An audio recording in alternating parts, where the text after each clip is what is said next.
আসসালামু আলাইকুম, সবাইকে ফ্রাইডের শুভেচ্ছা, জুম্মা মোবারক।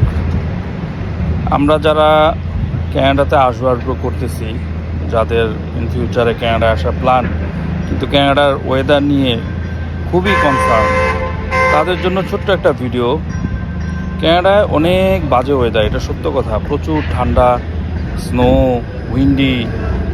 বাট ক্যানাডার এই সময়টা, এই যে মেয়ের এখন কত তারিখ আজকে, এই সময়টাতে মেয়ের 10-11 তারিখ, এই সময়টাতে ক্যানাডার ওয়েদারটা এত সুন্দর। এই সময় থেকে আগামী আগস্ট পর্যন্ত এত সুন্দর ওয়েদার থাকে। আমি টরন্টো একেবারে ডাউনটাউন থেকে বলতেছি, টরন্টোর ওয়েদার এত সুন্দর থাকে। আমার পিছনে আকাশ দেখলেই বুঝতে পারতেছেন যে আজকের ওয়েদারটা কত সুন্দর। আমি 2 দিন আগেও একটা ছোট ভিডিও করছি এই ওয়েদার নিয়ে।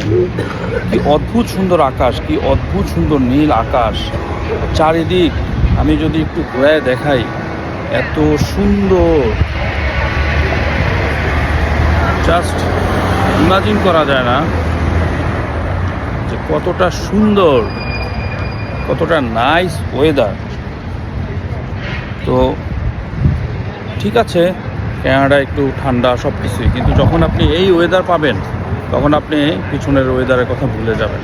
তখন আর আপনার মনে হবে না যে ক্যানাডার ওয়েদারটা এত খারাপ।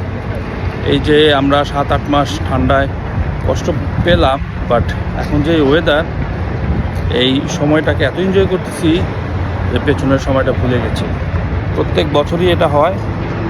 তো আপনারা যারা আসবেন ভাবতেছেন, কোনো ব্যাপার না, ঠান্ডা কোনো ব্যাপার না, গরম কাপড় চোপড় পরলে আসলে ঠান্ডা অতটা ব্যাপারও না।